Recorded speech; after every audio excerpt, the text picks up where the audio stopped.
John Harper was a man who had seen it all. A decorated Army veteran, he had spent years serving his country with honor and dedication.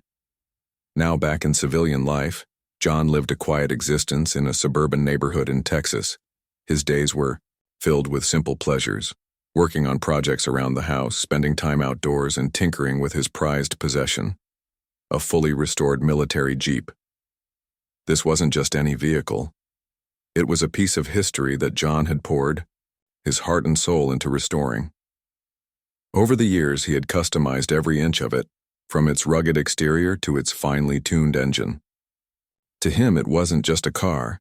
It was a symbol of freedom, resilience, and hard work. The weekend had started like any other for John. On Friday morning, he decided to take a short camping trip to clear his head after a busy week. He packed up his gear, locked up the house, and headed out early. His trusty Jeep stayed parked outside his home as usual because he planned to use his truck for the journey instead.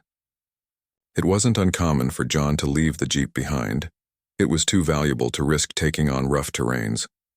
Besides, his neighborhood seemed safe enough. Neighbors looked out for one another, and nothing unusual ever happened there. Or so, he thought. By Sunday evening, John returned home feeling refreshed and ready to get back to his routine. As he pulled into his driveway, something felt off.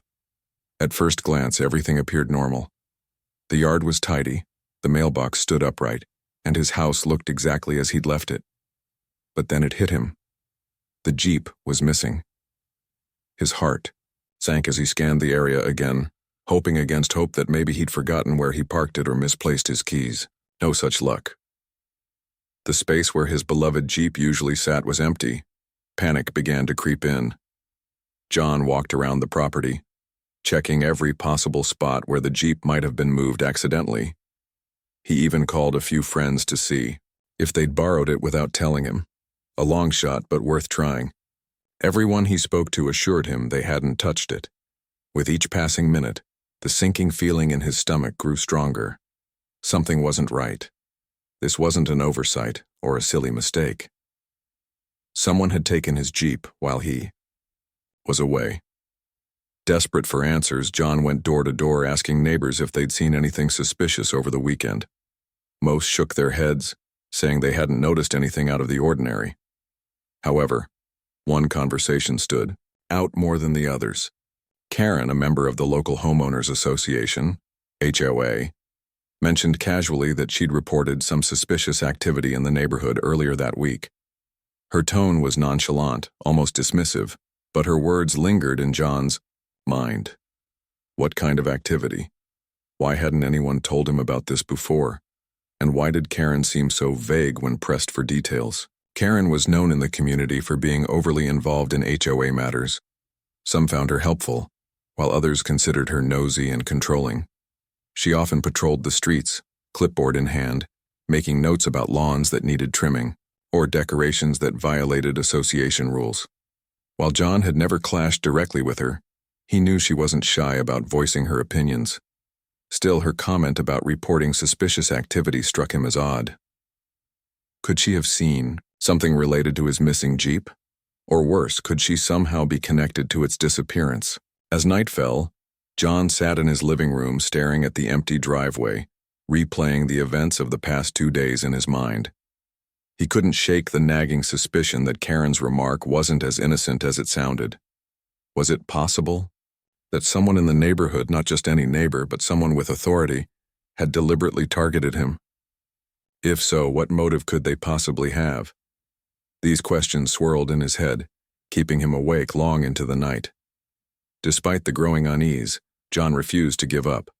Losing the Jeep wasn't just about losing a material object. It represented years of effort, memories, and personal significance. Determined to find it, he vowed to dig deeper and uncover the truth no matter what it took. Little did he know the journey ahead would lead him down a path full of twists, turns, and shocking revelations. For now, though, all he had was a gut feeling and a name: Karen. That night, unable to sleep, John remembered something crucial. Months ago, during one of his many upgrades to the Jeep, he'd installed a hidden GPS tracker under the vehicle.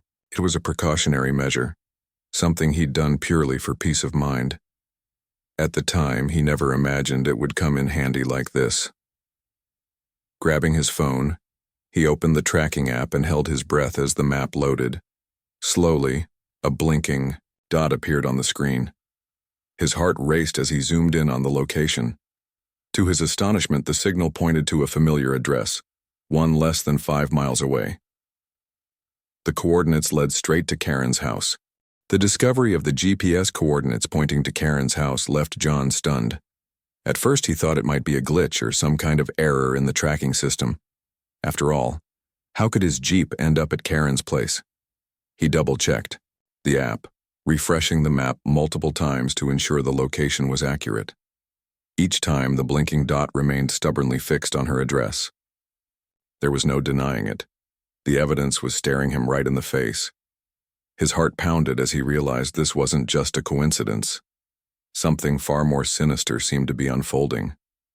John spent the next hour pacing back and forth in his living room, trying to make sense of what he'd found. On one hand, he wanted to believe there was a reasonable explanation. Perhaps someone had stolen the Jeep and abandoned it near Karen's house.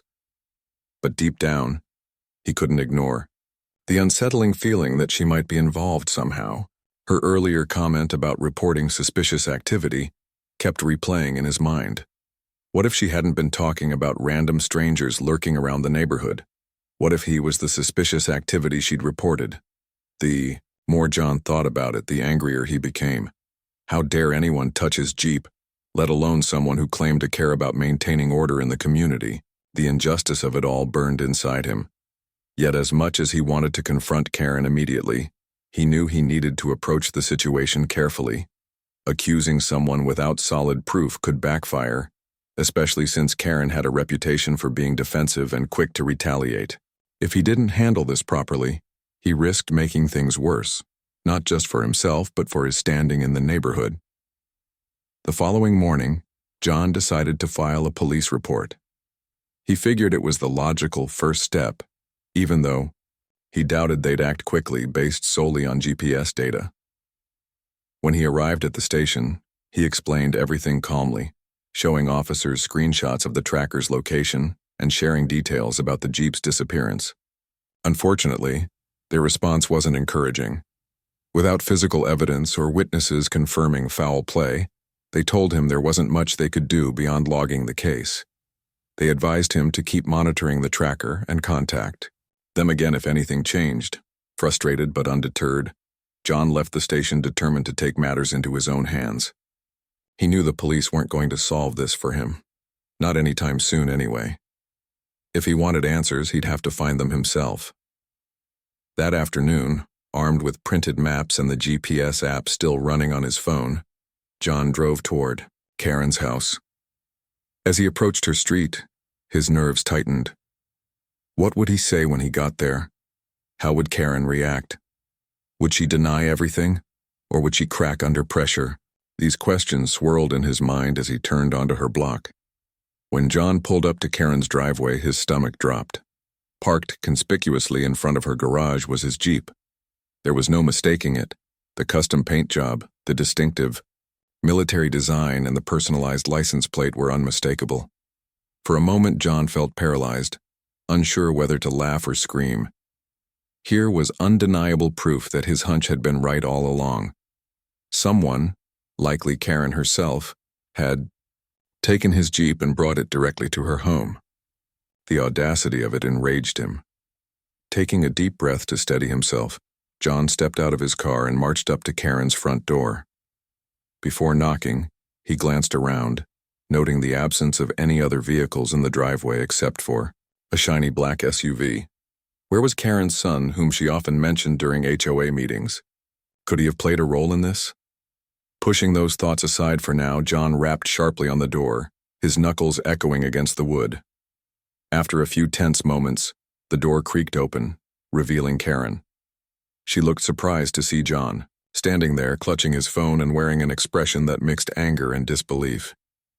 "Can I help you?" she asked coolly, though her voice betrayed a hint of nervousness. "I think you know why I'm here," John replied, holding up his phone to show her the GPS tracker's location. My Jeep is sitting right in your driveway. Care to explain how it got there? Karen blinked rapidly, clearly caught off guard. For a second she seemed speechless, but then her demeanor shifted. Instead of apologizing or offering an explanation, she crossed her arms defensively and glared at him.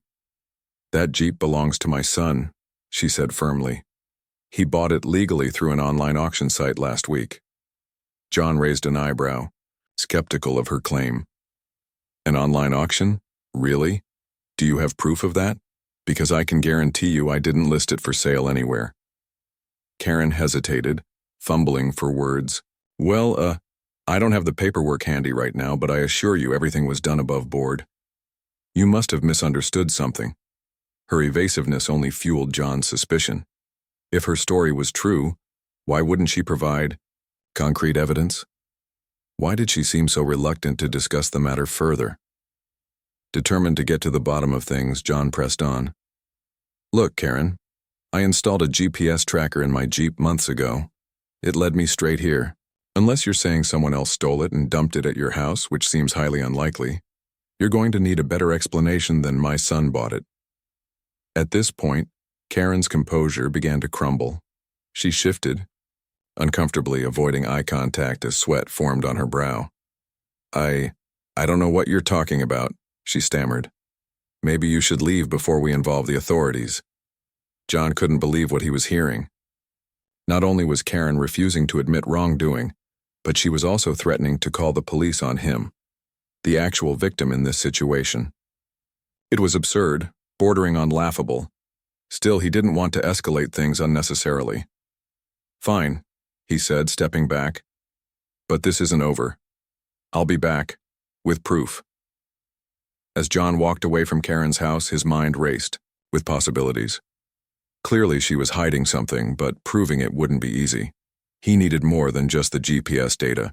He needed irrefutable evidence that tied her directly to the theft, and he had a plan for how to get it. Over the next few days, John threw himself into gathering information. First, he contacted the online auction site Karen had mentioned, requesting records of recent sales involving military jeeps. To his relief, customer service representatives confirmed that no such listings existed during the time frame Karen described. This revelation strengthened his resolve. If Karen's story was fabricated, then her motives must run deeper than mere convenience. Next, John reached out to neighbors, asking discreet provided. John wasn't about to let Karen's evasive behavior slide. He knew he had to dig deeper, and the first step was talking to the people who might have seen something, his neighbors. Over the next few days, John went door to door, casually asking if anyone had noticed anything unusual over the weekend when his Jeep disappeared. At first, most of his neighbors shrugged, saying they hadn't seen or heard anything out of the ordinary. But as John pressed further, some began sharing stories that painted a troubling picture of Karen's behavior. One neighbor, an elderly woman named Mrs. Thompson, recalled seeing Karen and a man, likely her adult son, walking around John's property late Friday night. They were moving slowly, looking around like they didn't want to be noticed, she said, squinting as if trying to recall every detail. I thought it was odd because they weren't carrying flashlights or anything. It was almost sneaky. Another neighbor, a young dad named Mark, mentioned hearing the low rumble of a truck engine early Saturday morning. It woke me up, he explained. I looked out my window and saw a flatbed truck parked near your driveway. I assumed it was yours, but now that you mention it, I didn't see you driving it. These accounts sent chills down John's spine. The pieces were starting to come together, and they all pointed back to Karen. If what these neighbors said was true, then Karen hadn't just stumbled upon his Jeep somewhere.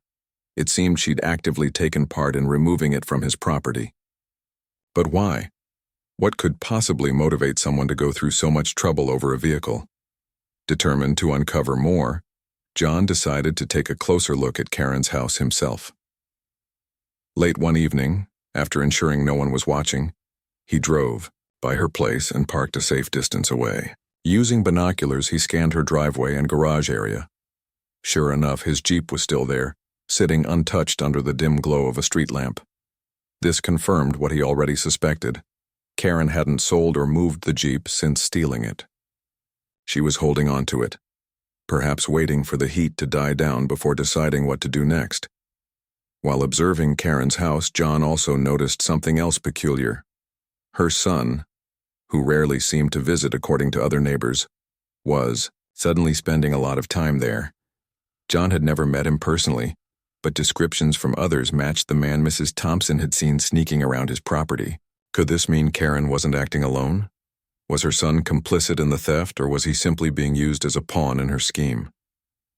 With mounting evidence pointing toward Karen's involvement, John realized he needed hard proof to confront her effectively. Relying solely on witness statements wouldn't cut it. He needed visual confirmation that would leave no room for doubt. That's when he remembered something important. Many homes in the neighborhood had security cameras installed. Perhaps one of them had captured footage of the theft. The next day, John approached several neighbors with outdoor cameras, politely asking if they'd be willing to share any recordings from the weekend. To his relief, most were happy to help. One couple in particular struck gold. Their camera, positioned near their front porch, had a clear view of John's driveway, and sure enough, it recorded grainy but unmistakable footage of two figures towing his Jeep away using a flatbed truck. Though the video quality wasn't perfect, John could easily recognize Karen and her son based on their builds and mannerisms. Armed with this new evidence, John felt a surge of confidence. Now he had undeniable proof that Karen and her son were behind the theft. Still, he knew confronting her again wouldn't be easy. Karen was notorious for twisting situations to suit her narrative, and she'd likely try to deny everything once more. To ensure she couldn't wiggle her way out of this, John decided to involve the media. If word got out about what she'd done, public pressure might force her hand. John reached out to a local news station, explaining the bizarre situation and providing copies of the security footage along with screenshots of the GPS data. The reporter he spoke to was immediately intrigued, promising to investigate further and potentially feature the story on their evening broadcast. Within hours, reporters began showing up outside Karen's house, eager to get her side of the story. Cameras rolled, microphones were thrust forward, and questions flew at her nonstop. Caught off guard by the sudden attention, Karen initially refused to comment, hiding behind closed doors. But as the days passed and the scandal gained traction online, she had no choice but to address the accusations. In a tense live interview aired on TV, Karen finally admitted to taking the Jeep, but not without attempting to justify her actions. "Didn't steal it," she insisted, tears streaming down her face. "I genuinely believed it violated our HOA guidelines. It's loud, it's ugly, and it lowers property values. I was only doing what I thought was best for the neighborhood." When pressed about the flatbed truck and her son's involvement, Karen grew flustered, stammering excuses that made little sense. Legal experts brought onto the show quickly dismantled her defense, pointing out that even if the Jeep technically broke HOA rules, which was debatable, taking it without permission constituted theft, plain and simple. As the interview unfolded, Karen's credibility crumbled. Viewers across the city tuned in, captivated by the drama unfolding in their own backyard. Social media erupted with memes mocking her antics, doubling her HOA Karen and turning her into a viral sensation for all the wrong reasons. Meanwhile, John watched silently from home, feeling a mix of vindication and exhaustion. While he was glad the truth was coming to light, the ordeal had taken a toll on him emotionally. Dealing with Karen's lies and manipulations had been draining, and he couldn't wait for closure. Back in the neighborhood, reactions were mixed. Some residents sympathized with John, outraged by Karen's audacity.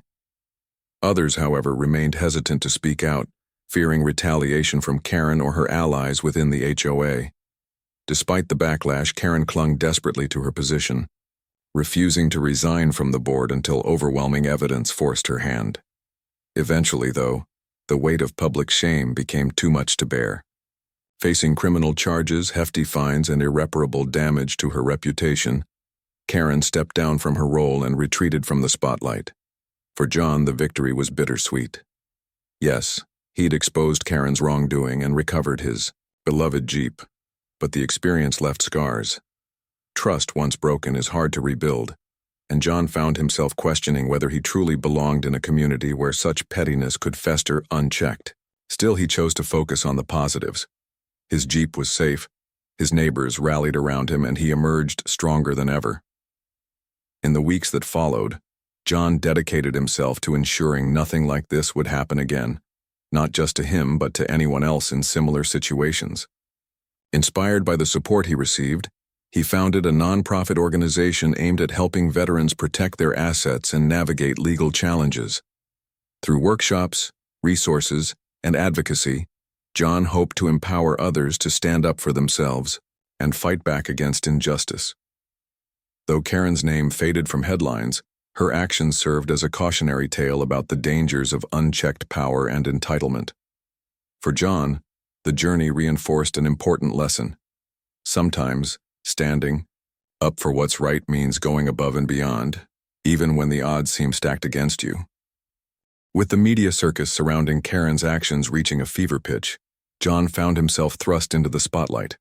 Reporters clamored for interviews, neighbors approached him with words of support, and even strangers reached out to commend him for standing up to someone who had clearly overstepped boundaries. While the attention was flattering, it also added pressure.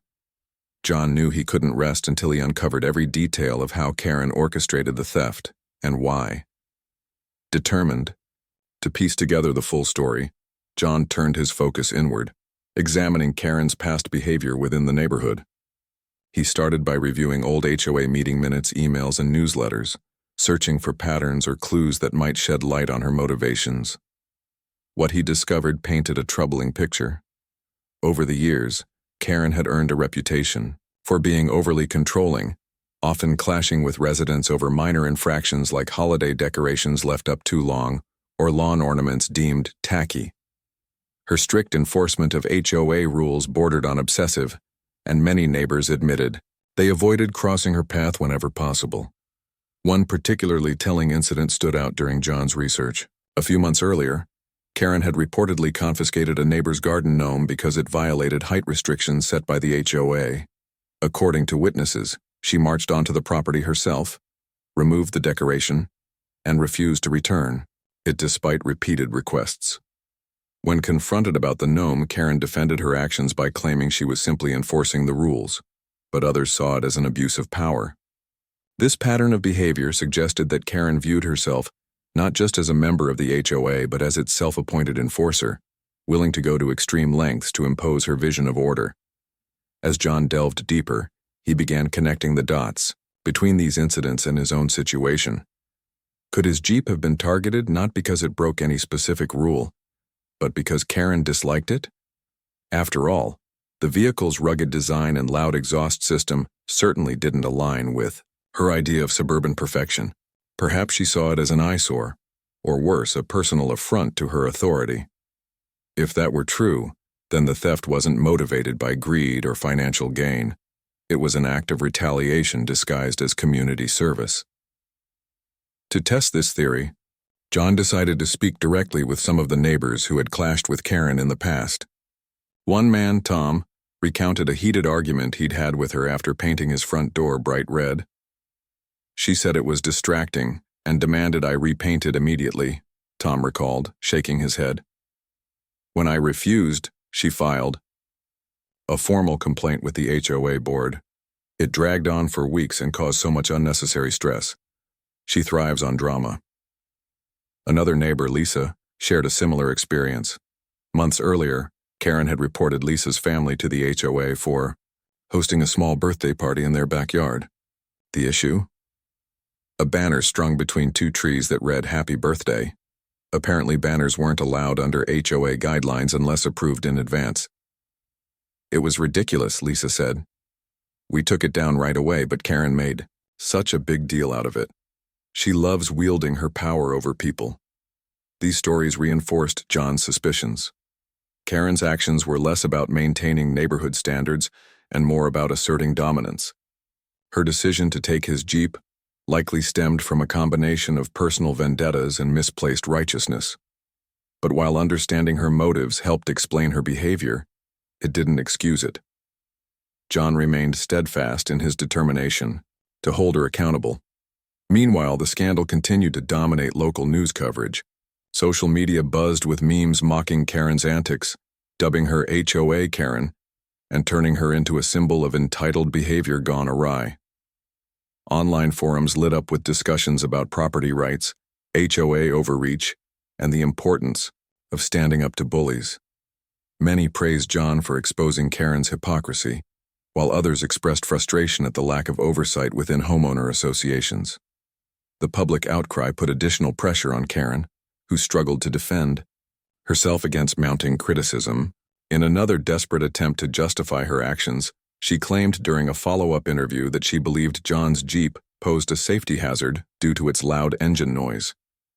"I thought I was protecting the community," she argued, though her tone lacked conviction. Legal experts dismissed this claim as baseless, pointing out that no laws or HOA regulations prohibited vehicles with modified exhaust systems. Her excuses only deepened the public's distrust. Back in the neighborhood, tensions simmered beneath the surface. Some residents openly criticized Karen, calling for stricter accountability measures within the HOA. Others, however, remained hesitant to speak out, fearing backlash or retaliation.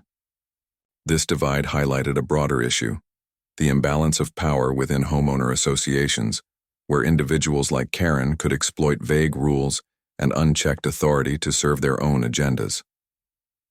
Despite the challenges, John refused to let fear dictate his next steps. With overwhelming evidence now in hand, including security footage, GPS data, and witness accounts, he felt confident pursuing legal action against Karen. He consulted with a lawyer specializing in property disputes, who assured him that the case was strong enough to proceed. Together, they drafted a formal complaint outlining the theft and submitted it to local authorities. As the investigation unfolded, police issued a warrant to search Karen's home and seize the stolen Jeep as evidence. Officers arrived at her house one morning, accompanied by reporters eager to capture the moment on camera. Flanked by flashing lights and microphones, Karen reluctantly handed over the keys, her face flushed with embarrassment. For John, watching the recovery process unfold brought a sense of vindication, but also relief.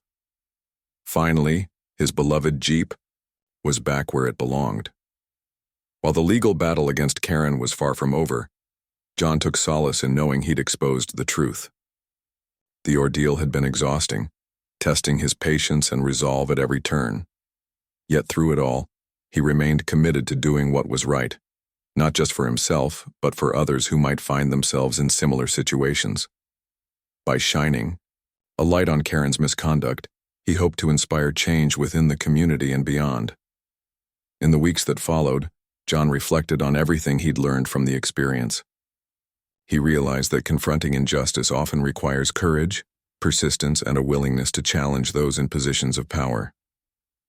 Though the journey had been difficult, it ultimately strengthened his resolve to stand up for what mattered most. And as he stood beside his restored Jeep, running smoothly once again, John knew one thing for certain: sometimes the hardest battles yield the greatest victories. With the Jeep safely recovered and parked back in his driveway, John felt a wave of relief wash over him. But he knew this wasn't the end of the road. The theft had shaken him, not just because of the loss of his prized possession, but because it exposed the darker side of human nature. Karen's actions weren't merely about taking a vehicle. They represented a toxic mix of entitlement, control, and misplaced authority. John couldn't let her behavior slide without consequences. If she got away with this, who was to say she wouldn't target someone else next?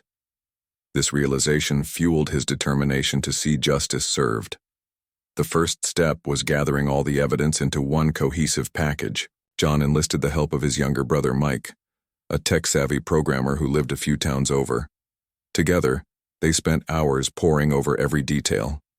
The GPS tracker data showing the Jeep's journey straight to Karen's house, the grainy security footage capturing her and her son towing it away with a flatbed truck, and the testimonies from neighbors who had witnessed suspicious activity. Mike suggested compiling everything into a digital dossier, a chronological timeline that would make it impossible for anyone to deny what had happened.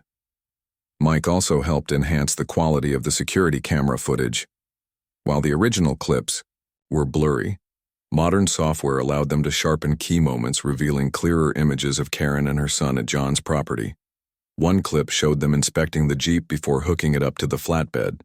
Another captured their faces as they drove off, confirming beyond doubt that they were directly involved.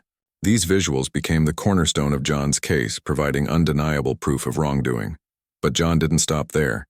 He reached out to legal experts, including attorneys specializing in property crimes and civil disputes, to understand his options fully. They advised him to file both a criminal complaint against Karen for theft and a civil lawsuit seeking damages for emotional distress and financial losses incurred during the ordeal. Filing these claims meant going through official channels, which required patience and meticulous preparation, but John was ready. He meticulously documented every interaction with Karen, noting dates, times, and details of conversations. Even seemingly minor exchanges, like her vague comments about suspicious activity, were included to build a comprehensive narrative. As word spread about the escalating legal battle, the neighborhood buzzed with speculation. Some residents cheered John on, praising him for standing up to Karen's bullying tactics. Others remained silent, unsure whether to take sides or simply avoid getting entangled in the drama altogether. Despite the mixed reactions, John found comfort in knowing he wasn't alone. Many neighbors privately expressed support, sharing stories of their own run-ins with Karen and offering to testify if needed. Their solidarity gave him strength, reminding him that he was fighting not just for himself but for everyone who'd been wronged by her heavy-handed methods. Meanwhile, Karen's world began unraveling further. Facing mounting public scrutiny, she withdrew from community activities, rarely leaving her house except when absolutely necessary. Her once imposing presence at HOA meetings was now replaced by awkward silences and whispered accusations. Even her staunchest allies distanced themselves, unwilling to be associated with someone embroiled in such controversy. For someone like Karen, whose identity seemed tied to her role as an enforcer of rules, losing that position must have felt devastating. Yet despite her fall from grace, Karen refused to admit fault publicly. In private communications with HOA members, she continued spinning elaborate narratives to justify her actions.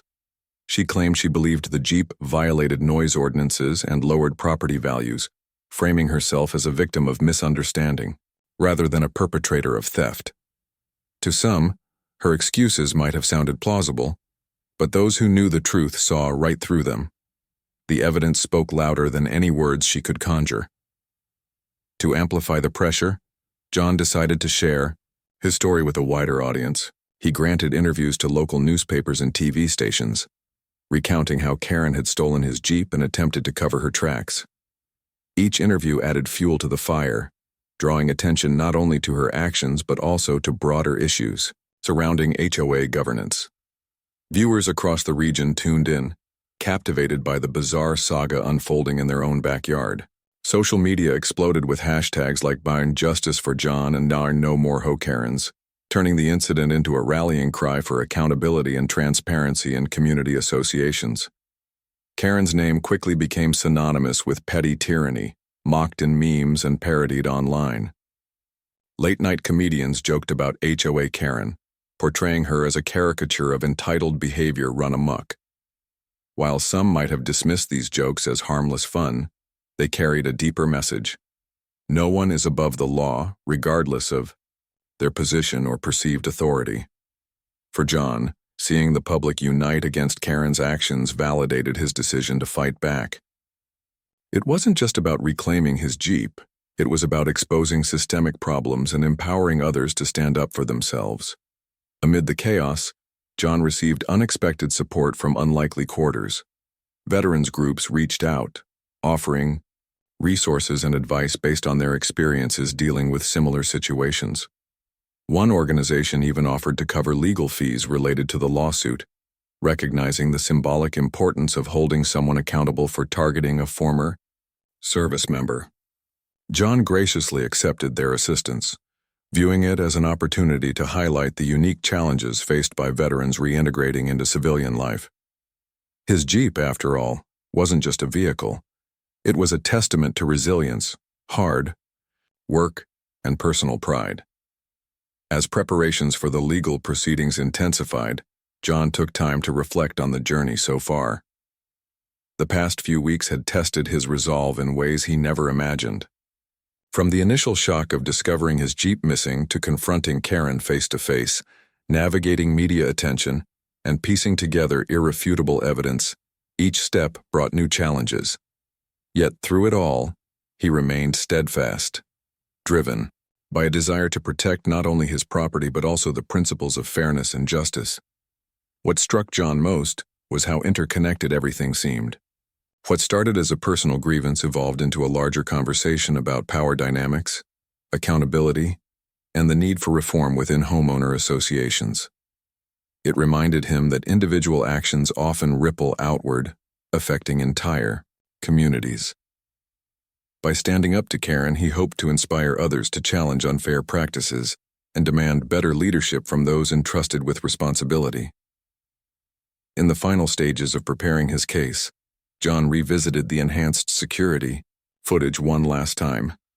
Watching the clips, he felt a surge of determination. Every frame reinforced why he couldn't and wouldn't back down. Karen's theft wasn't just about a Jeep. It was about respect, integrity, and the courage to confront injustice head-on. As he closed his laptop, John knew he was ready to face whatever came next. Whether in courtrooms or community meetings, he vowed to keep fighting, not just for himself but for everyone who deserved a voice. And so, armed with evidence, allies, and unwavering resolve, John prepared to deliver the final blow. The battle against Karen was far from over, but he was confident that the truth would prevail. After all, sometimes the hardest fights are the ones worth winning.